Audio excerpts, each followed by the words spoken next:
Welcome back to the Financial Beast podcast.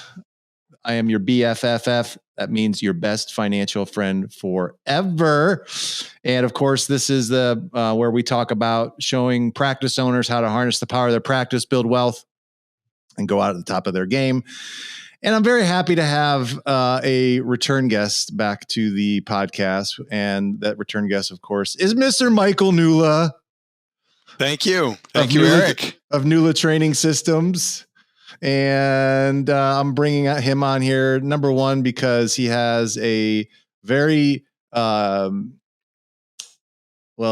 deep background in the topic that we're going to talk about today. And quite frankly, he is one of the most successful practice owners that I've ever met.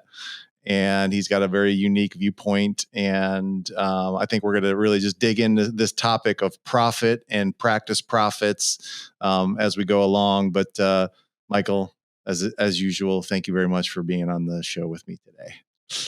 Thank you, Eric. Good to be here. Yeah. So, I mean, let's just get into it. Practice profits. You were a practice owner for a long, long time. And we both right now work one-on-one with clients that are healthcare owners, right? And the topic of profit obviously comes up a lot because you're running a business and you have to have an eye on the profitability of the practice. If you don't, then a lot of really negative things happen. So, without going too much into like your history of running a practice, when did you first realize the importance of profit or paying attention to it when you were running your healthcare practice? Do you remember that? Yeah. Remember that day? I do. Yeah. Okay. Even though it was, 20 years of running my own practice, right. And growing it from nothing to 15 locations.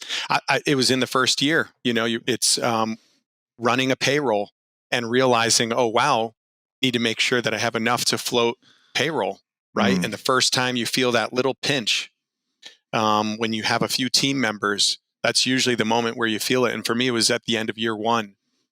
It just happened to be one of those perfect storms that as practice owners, we may experience at a time or another when there's a lapse in payment from insurance carriers, coupled with maybe a month where production's down a little bit. Mm-hmm. And if you're running things rather tightly, like many of us are, yep. You get that moment where you're looking at a payroll that's scheduled and you're feeling this pressure, right? Yeah. And so it's like, for me, it was in that moment. By the end of the first year, I realized,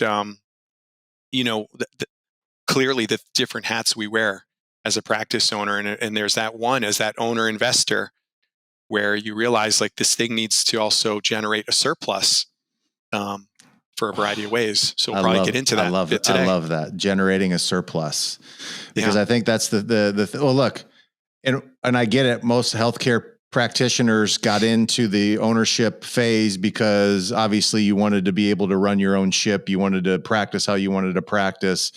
There was a business element of this that, of course, they did not teach you in medical school. They didn't teach you at all. And this was I think the learning curve that a lot of practice owners had to like overcome was like understanding the income and expense part of running a practice and exactly what that means. And, what is a profit? How much should my profit be? Right. Where does it come from? How do I calculate it? Is it enough? What do I do with it? All these questions, I think, come up as you go along your journey of really understanding that role as an owner investor. Yeah, and we tend to fall into it, right? We usually start this venture thinking like really with our clinical hat, right? Whether we're doctors of physical therapy, or whatever our specialty is in private practice, you come in with that clinician hat, kind of really zeroing in on the way you want to roll, the way you want to flow, the treatment philosophy, the approach, the style. And then as you get rolling along, you realize like, oh, okay, I have this owner hat that I wear too, where I have to balance revenue and expenses, Yep. and then generating surplus. And then you have that executive hat where we need to be thinking about planning and strategy. And when we layer in some staff members, what is the implication on the business? And, oh, wait a minute, I have an organization here. So have to organize things periodically and consistently, and start thinking about routines, right, and habits and systems and processes. So, but it's, that in itself is a process, right? When you say generating surplus, like describe how important that is to have a surplus. Yeah. Well, so I guess it depends on what type of person you are. I'm a foodie. I like to eat. I like to have a little dessert after. So it's a little pie. You go and um, there's an exchange there where you get a meal, and it's full, but you want something at the end, and that's the pie. That's surplus, and it's something to not feel bad about. There's a great and a right way to balance all of that, but that's essentially what you're trying to do in business. Is leave a little bit room, for some surplus, and then that surplus can fuel a lot of things, right? I don't know how specific you want to get today, but speaking in generalities, certainly want to put some aside first to pay yourself as an owner, because you're working hard, you're sacrificing, and you deserve to get paid. You want to put some aside for a reserve fund, so that you can pay your bills when you're met with duress times or hiccups or whatever. Then earmark a little bit for growth and development when it's time to update computers and put new paint on the walls, get new equipment. Yep. And then perhaps have a little bit earmarked for kind of a rainy day fund when kind of sometimes you need emergency money. When the snow hits in the Northeast, you're not going to be seeing patients that day, right? Yeah, for your consequential things, right? So, extenuating circumstances, et cetera. And that's maybe at the simplicity. Of course, you're the expert with organizing that. But that's a little bit of the mindset that goes into a why surplus, I think that's so important, because a lot of owners have this negative connotation with profit, or at least feel somewhat bad if there's a profit. And I don't think they quite understand just how necessary it is if you want to have, number one, a good like household experience with, money and finances and such. And you want to have a business that has the opportunity to grow and expand. There's no way you can do that if you don't have a profit left over. And I think a lot of people think that, oh my gosh, these owners are making so much money, but they don't really realize that a lot of that profit goes back into the business, goes into reserves, goes to pay taxes, for the practice, for the practice owner, because you guys take the liability. So, the way that we look at profit, and I think you really described it really, really well. It's designed for these different segments, right? And it's not just this big lump sum that goes to this greedy owner that then just spends it on, boats and Lamborghinis. That's right. Yeah. Yeah, and it's playing that balance too. Realize, it doesn't mean you have to spend all of the surplus either and reinvesting it in your company, right? But get what you need, so that you can continue to grow and reinforce the great service that you're delivering to your community. Pay your people well, have a nice modern facility where you're keeping up with the times. Yes. And then again, that you're insulated for life, because things do happen in business. And just as they do in life, it's all connected, right? We're up, we're down, but what's down doesn't stay down long. It does go back up, and what goes up sometimes comes down. But the idea is, how do you make that oscillation a little tighter so it's not quite too roller coastery that makes people ill, right? So let's talk about numbers. What would be a minimum target that you would have for profit margin then? And we'll just take a healthcare practice, and I know your background's in physical therapy, so like, what was the target that you had as far as like what a target profit would be? Sure, like ideally, a healthy baseline target would be 8 to 10%, preferably 10%. I like to think that's a good baseline. But then, if you want to start talking about optimal, it'd be great if you can be moving towards the 15 to 20%. That's going to take a lot of more work and planning and efficiency. and consistency and productivity, balancing productivity with, you know, something that is sustainable for the group. You don't want to overburn your workforce. It's like you're balancing, how can we remain productive, where we're not getting tired, but we're also not having, gaping holes in our schedule when we could be serving our community, right? Yep. So, but that's I think 10% that's a good baseline range. That's sort of, then you can organize things like we were saying earlier. It creates some streams, right? So you can begin to put some systems in place to automate that. And it doesn't necessarily have to be based on percentages, as you know. It could be just a monetary amount that you name, say annually. So based on the size of your practice, I want to allocate X amount towards, the tax fund, like you said, and then growth fund, reserve fund, just to name a few things. And then you have a systematic way of accessing that without a drum roll, waiting to see what revenue looks like in a month. And then that way you can focus on the things that energize you, which is delivering the great care and service to your community, engaging and collaborating with your team members, getting out there and doing nice outreach in your communities, make your practice well known, but also manage those wonderful relationships that makes this whole thing go round and round, right? I like that. I'm going to talk about a little bit about a myth of how to ensure that you have profits, because I'm sure you've had those days where, you had a really productive month. You look at your profit and loss statement. It says that you made all this profit, and then you go to your bank accounts and you're like, where the heck is the money at? Right.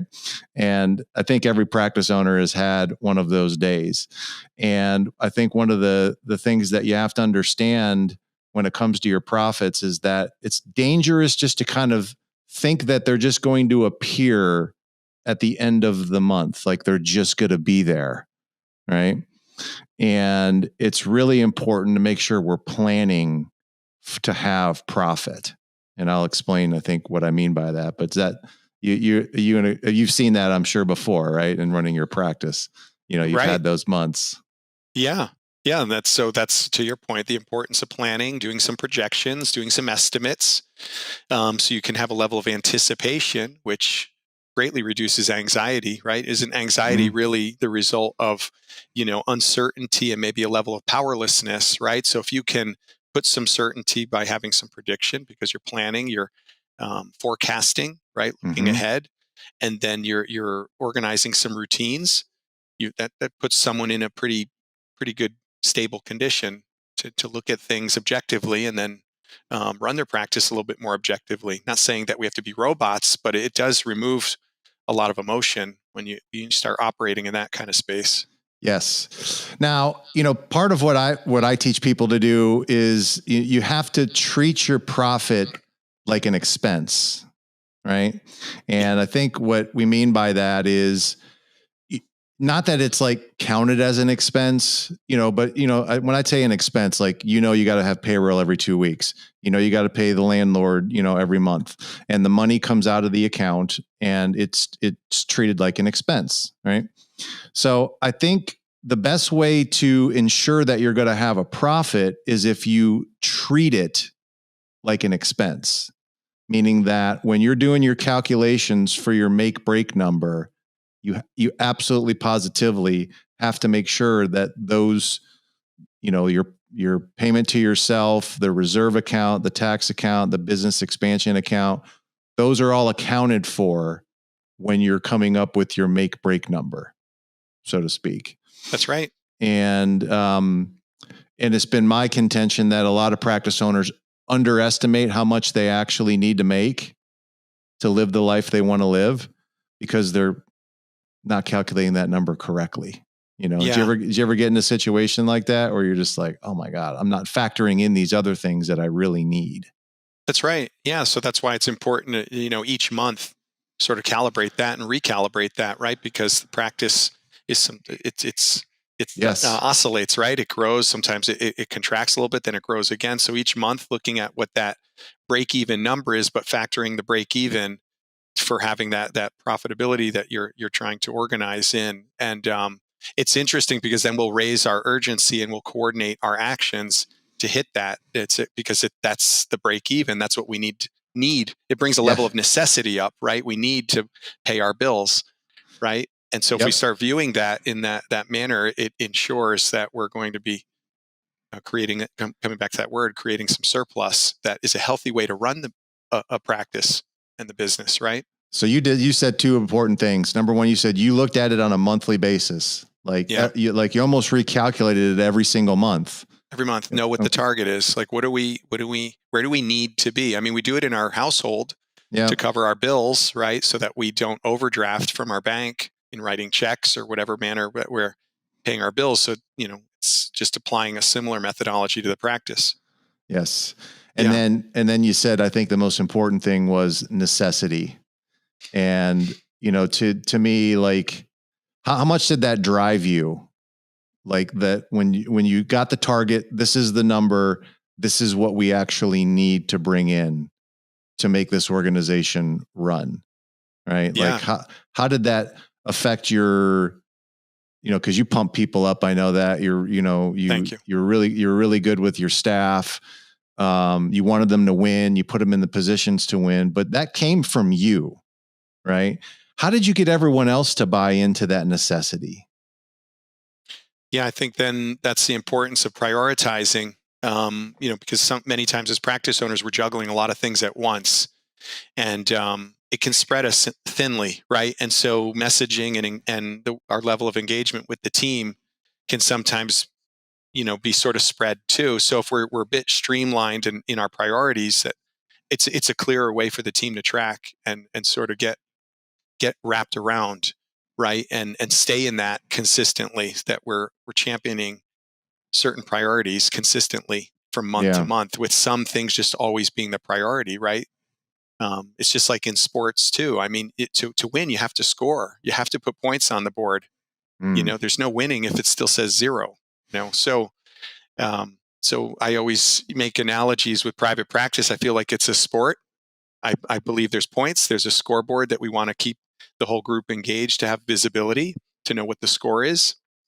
And that's, measured by KPIs and statistics.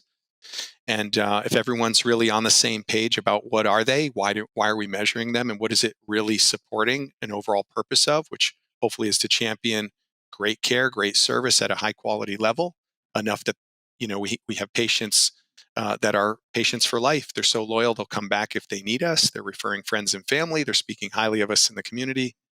But to do that takes a level of prioritization. So, coming back to that and realizing that, let's keep the house in order with certain priorities all the time. Yeah. Hey, what happened? Because I know, I mean, you had a huge organization, over 100 staff, multi-locations. I know you had at some point in time someone say to you, "You're only in it for the money." Yeah. Yeah, and that burns when someone says that, because honestly, I think if you were to survey a bunch of practice owners, if we could figure out how to do this for nothing, we would. Yeah. We don't go into this for the money. It's never about the money. But we do have a fiduciary responsibility of steering this ship and keeping it above water so it doesn't sink. We trying to be there for our community and provide a phenomenal place for our team members to work at. To do that, we've got to keep the ship above water. If this is a bus, we got to keep the bus on the road. But yeah, in those instances, over time, your skin thickens a little bit. I mean, when we know who we are and what we're all about, I mean, if someone takes a shot at us like that, I say, my viewpoint is there's something they don't understand. So let me take some time and first meet them where they're at. Like, okay, I hear you. Where are you coming from with that? And then try to just get in a conversation and see if maybe there's something they don't understand, that after I explain it, like, oh, I didn't realize that. It's like, okay, cool. So do you still feel that way? Or do you still look at me that way? And, it's usually how it goes pretty good that way, Okay. Yeah. Did you ever have like a reservation about talking to staff about money and the profitability of the business and what was needed and all that? And did your viewpoint change over time, about communicating with people about money? Yes and yes. Yeah. Okay. Yeah, because it's like, we don't want to have so much attention on money, because it's not about money. And then it's also trying to play the balance. If they don't want to be on that side of the business, so it's balancing how much visibility or understanding do you bring them along with, but trying to organize, the communication and the way things are organized in a manner that is more on their level. So if it's about volume and how many patients we serve, is trying to make sure the math all equates. So maybe you don't have to speak so much about particulars of the budget versus being able to talk about more like visits that we're budgeting at so that we can cover what we need to cover. And so because that's the people we serve, the more that volume sits in the proper range suggests that we're properly serving and supporting our community with a high level service and that we're doing right by them. Yeah. If we're falling below that projection and that target, it would suggest maybe there's some things we're not doing or things that we could do better. Right. Yeah. And then so it's coordinating all the activity on that. Yeah. I love that. All roads always coming back to let's just take really great care of the people internally and externally. That's always the priority. Has there been anything that has surprised you in working with other owners when it comes to their viewpoints on profit? Yeah, I think there's a level of trust. I've been surprised at a reservation of wanting to trust people. And I'd say, my 2 cents on that is, trust everyone until they give you a reason not to. And if you've been burned by someone in the past, don't hold it against everybody present and moving forward. Yeah. People are good. They want to help.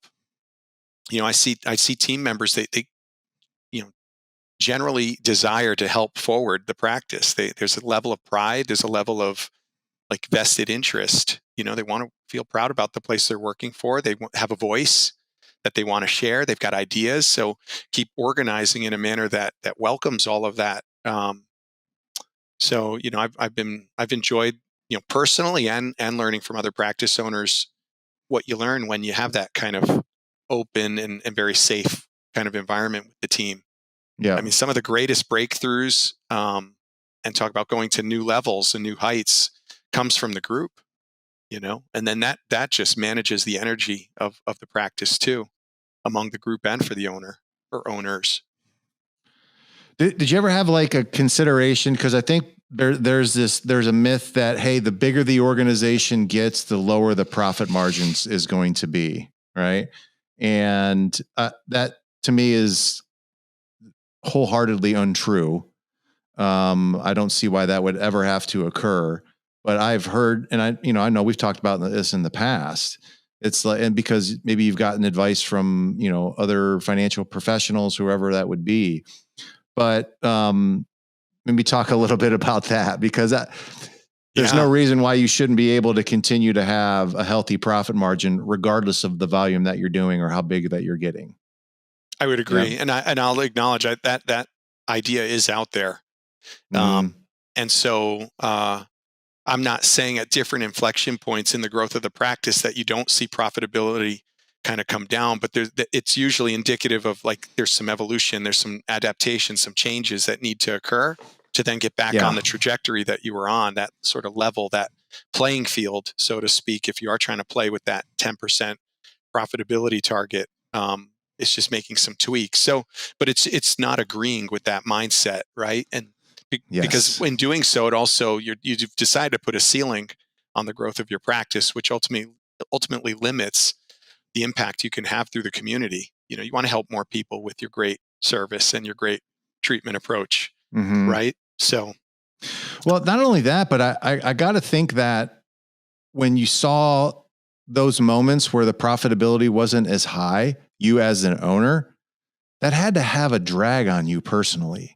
It does, and maybe talk a little bit about like the emotional aspect that has on someone because here you have this practice that you're putting all your life energy in, like you're just giving it 150%.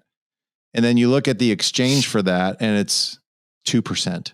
And you're like, I can see why owners get burnt out. It's like, what am I doing this for?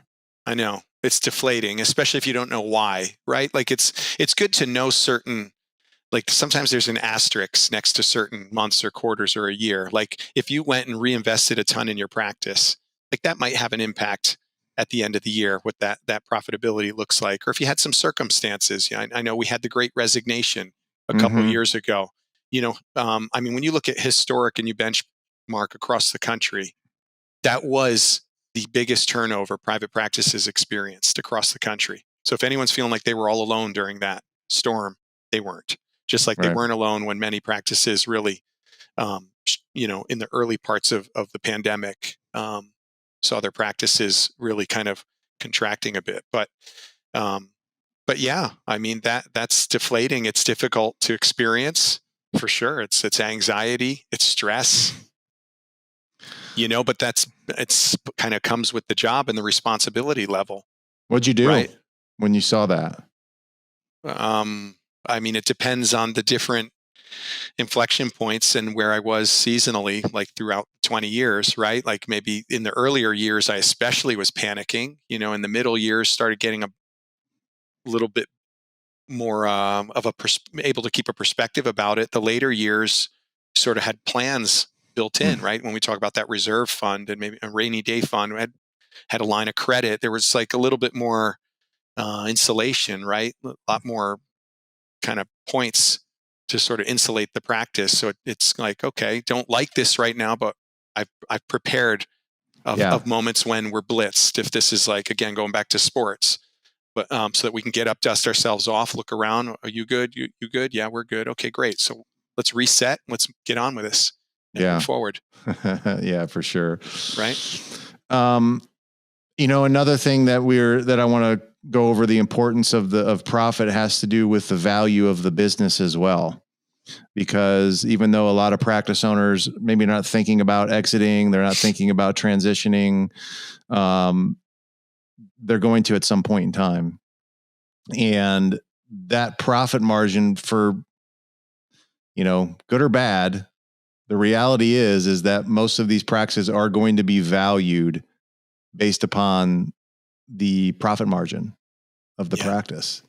And so I think it's just another reason that you really have to pay attention to it, because it is a reality when you go to sell. That's right. And at that moment, you'll leverage someone that has a methodology for valuation. So it's a, kind of calculated objectively, but, at the end of the day, there's usually a multiple assigned towards the profitability. And, a multiple of 0 is 0. So if there's no profit, there's no, you can multiply by 0 and there's no value, right? So that makes that difficult. And that point, if there's any sort of transition plan or exit plan, that's going to make it sort of difficult to come up with a valuation where a buyer would see the value in wanting to pay for that. So yeah, because if you can have a $9 million gross revenue practice that's doing, let's say 5% profit margin, then, I mean, what is that? That's 450,000 in profit. I mean, your multiple probably is not going to be very high on something with that much volume, with that low of a profit margin, unless there's other circumstances involved. Right. Maybe there's some adjustments, something known as add backs, where perhaps there's some expenses there that after said transition might add back in, which in turn increases the profitability. But you're right. Yep. Yeah. So let's talk about like when you get a client or when you see someone that you're working with. I mean, you look at the financials to start with, don't you? I mean, is that one of the first things that you do? We want to make sure they're in good financial shape, because let's face it, the real fun stuff is delivering the care and service to the patients, clients, right, that we serve in our community. But it's distracting when we don't have the financial piece organized and stable. So it becomes something that kind of flip-flops our attention chronically or constantly, depending on what level of it's at. So, yep, that's something definitely we look at out the gates. Okay, great. Let's say I got a $2 million practice and I'm doing a 5% margin right now. So that's under what the target would definitely be. Okay. Yep. What are you doing with that owner? Like, what are like the first 3 or 4 things that you're going to do to help confront not only the profit margin being low, but things that you can then do to get that number up immediately. Yeah. So the approach, I mean, initially first is just trying to get an understanding with the practice owner. Do they think it can do better? Right. Yeah. Because if they don't think it can do better, that out the gates, I want to work on that a bit, because you can't, it's like trying to help patients. If they don't think they can get better, it's going to be really difficult to bring them along. Right. And collaborate and work together, have a partnership there. Right. So first it's getting that out of the way. Then, it's looking at what are the current expenses, where's money being spent, and then taking a look at how they're trending with their productivity, their production, and trying to then drill that down a little bit. What are the expectations per full-time equivalent provider? Maybe having that even drilled down per hour, because some practices say, well, I have some part-timers, some full-timers. So there's what we call the full-time equivalent, right? But it's breaking that down per hour. So we have a level of productivity per hour that we're targeting, and then cross-referencing, like, is that enough of a place to live that covers the expenses for this break even that we're talking about? First is moving from their break even is just paying their bills to our break even is working it into to expect an 8 to 10% profit margin, so that we can earmark to properly support the practice, right? So it's going there, and then it's taking a look at how the team's organized. Who's who, who's doing what. Is that even clear, not only to the owner, but peer to peer, colleague to colleague? And then is there anything written up that supports that in the form of like an organizing chart, job descriptions? And then lastly, are there clear purpose statements for each of the positions, and a way to measure if said purpose is meeting expectations, below expectations, or above expectations? So in the form of a statistic, a KPI, assigning a main one. And then that's usually the framework to get started with and kind of see where they at, and what kind of separation is from that, and starting to work with them to kind of organize that and implement that in. And that begins to create a foundation we can work off of. That's amazing. To move in a more favorable condition. Yeah. So here's what I heard. Number one is the willingness to that you think you can get better. Number two, looking at the numbers and establishing a reality of what the practice actually needs to produce versus what it's producing right now. And the reality that you're probably underestimating how much you actually need to be doing. Yeah. And then number three is like figuring out where the disorganization is. Where's the chaos at that is not allowing this practice to produce what it needs to produce? Yeah. And that can come in many forms, I'm sure. Yeah. And that word produce, it has to be consistent again with covering what we need to budget, right? We need to get honest. Are we seeing enough, servicing enough patients and clients to support that budget, as individuals and as a group? That's an important thing to balance and figure out a way to make that all work. Yes. Yeah. We talk about money, it is kind of one of those interesting things. If you don't assign a purpose for the money, it has the tendency to go everywhere. So I think good money management, making sure that you account for all these things.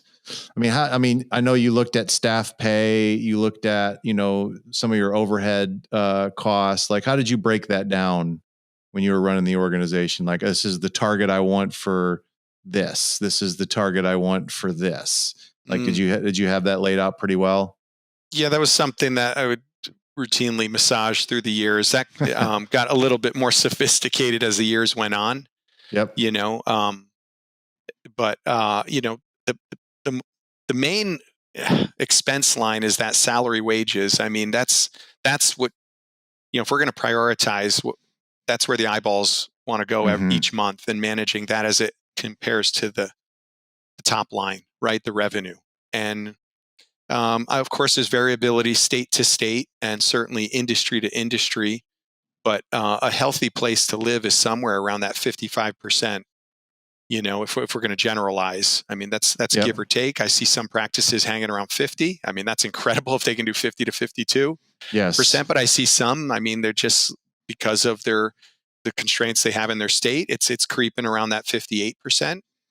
But whatever you can do on that line to manage it does make managing the overall budget a lot more doable, a lot more digestible. And then you work your way out. What are usually the next highest expenses? Usually it's employee benefits.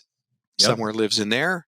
And then lastly is your rents, right? So managing the rent / cam / if it's triple net, whatever it is for your space expense or expenses if you have multiple locations. And so I've got some ideas on how to organize that and have some targets within the target, and from square footage and what to expect from productivity with square footage to cost per full-time equivalent. I mean, there's a lot of ways to break it down so you kind of know where to live, where to sit. Yeah. And so I just sit down with practice owners and we work it out with something custom for them. Yeah, for sure. And I'm sure there's always going to be things you can do to try to get their average transaction up. There's going to be things that you can do to, make the experience more efficient without giving up on the care part as well, which I think is totally doable, and that'll all help the bottom line as well. And, 1% matters in a practice that's doing a huge amount of money. And I think that a lot of people neglect certain areas, and just a 1% difference in a certain one of those categories can make a huge difference on the overall profit margin. I'm with you. And I'm glad you're saying that. I was just having this conversation not long ago, but yeah, 1% is like 1 degree. That's the difference of getting water boiling or not.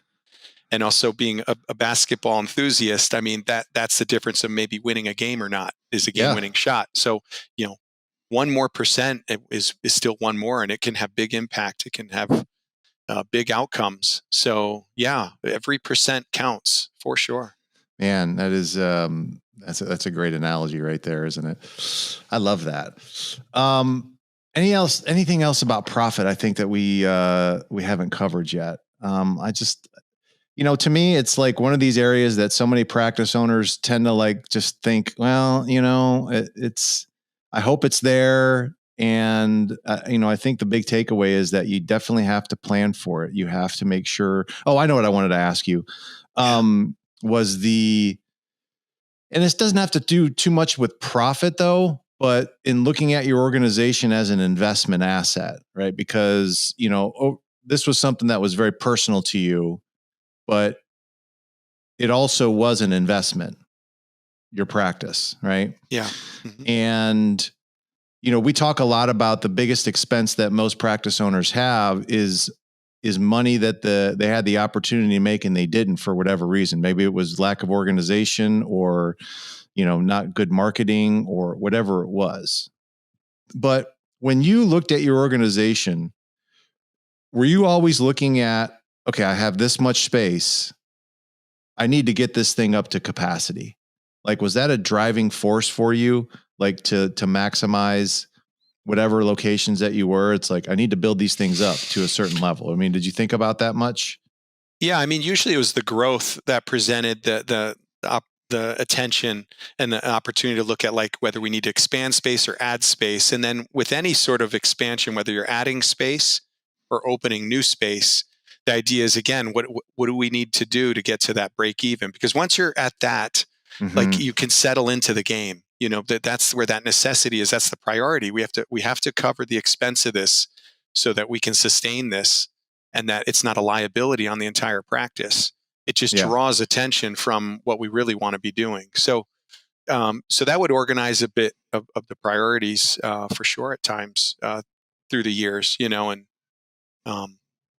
but figured a lot of things out along the way. And I think that's what fuels my passion now. I just want to help practice owners across the country. I love private practice. I love it. And I just want to see everybody, thrive in it. I see what it does for society. I think there's still more good we can do. I think this world is just hungry for more good.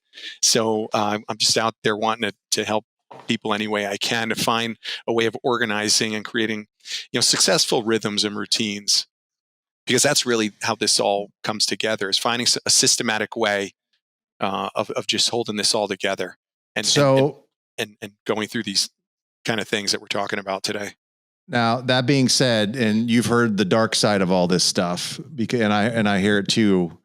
And when I say the dark side, I'm talking about the practice owners that don't have a really positive viewpoint on the industry.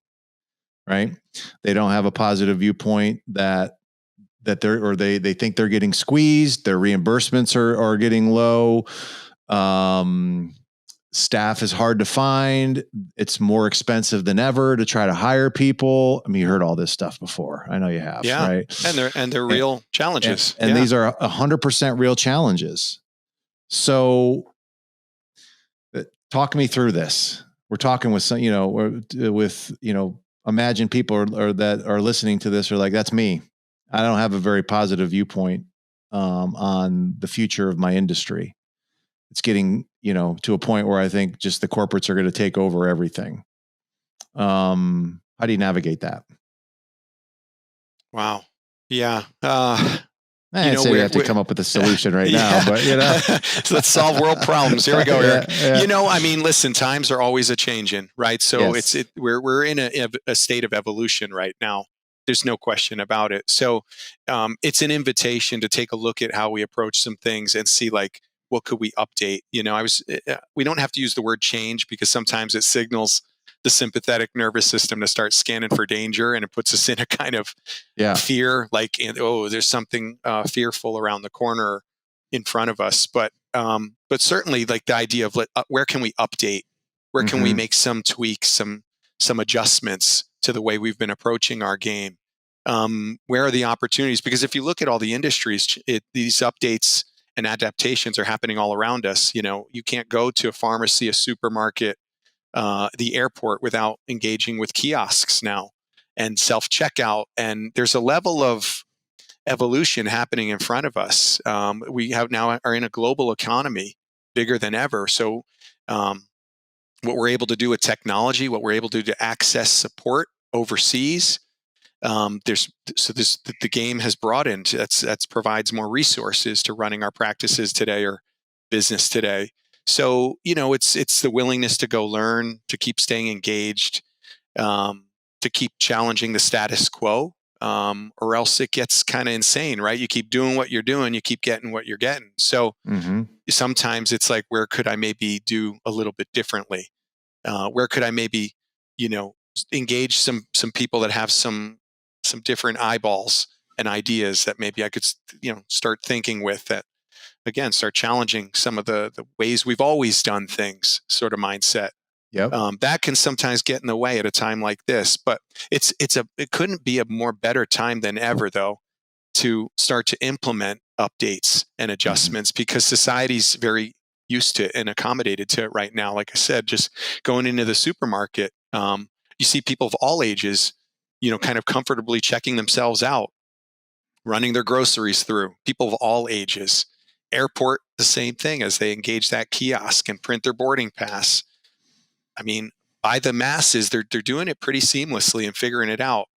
So there's opportunities and where it's going to be embraced. We don't have to be worried that our patients aren't going to be happy with us if we start making some adjustments. And that being said, of all the practices that you've consulted, that you've seen, has there been one where you're just like, well, I'll say it a different way, is that when you go in there, you see that the majority of the condition that they're in are things that they have control over, right? Meaning that they can produce an effect of change that will have a meaningful impact on their practice. It's not just the insurance companies or the inflation or whatever it is. There's like things that you can do, yes, that will have a meaningful impact in your profit margins. I would agree. Yes. Okay. And I didn't even touch on, there's also technology is better than ever at our fingertips. I didn't really get too on that, but there's a lot going on with how more robust technology is, not only inside our EMR, but what we can do with an internet signal. It's pretty remarkable, VoIP phones, and there's just so much going on that we can elevate processes and systems. But you're right, it's controlling the controllables, definitely not to dismiss or diminish some of these challenges that practice owners are experiencing. But again, trying to look at the controllables. What can I do to leverage what I have control of? And it could be just enough to move the needle and keep moving forward, keep growing, keep thriving. Yeah, like you said, it doesn't take much. Just a couple of changes can change the degrees, and that could mean all the difference between, a 5% profit margin and a 15% profit margin. That's right. And, that would satisfy a lot of your personal financial issues. That would give you, a lot more in reserves, or, whatever it would be. And it would also increase the value of your practice quite a bit, going from a 5% profit margin to a 15% profit margin with things that you have absolutely control over.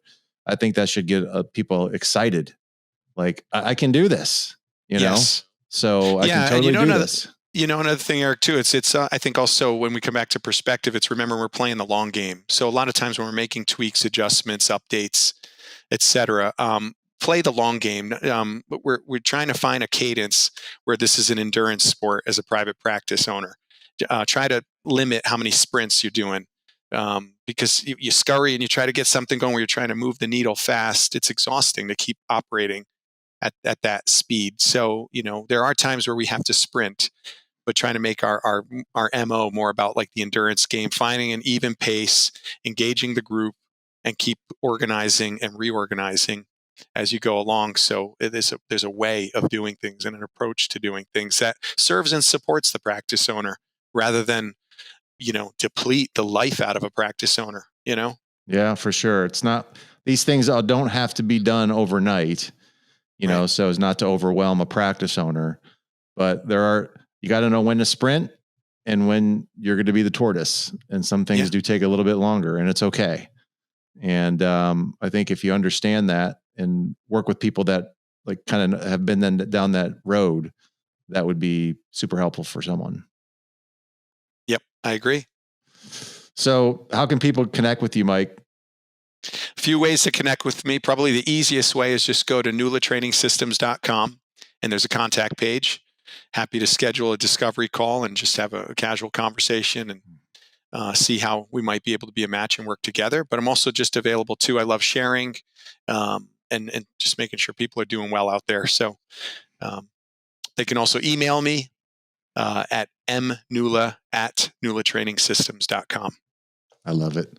Okay, buddy. Well, until the next time, I'm sure we'll be talking soon, but thanks for coming on and tackling a difficult subject for a lot of practice owners. So glad you were on. Thanks, man. Yeah, thank you for having me, Eric. I appreciate it. All right, guys. We'll see you on the next podcast. Be well.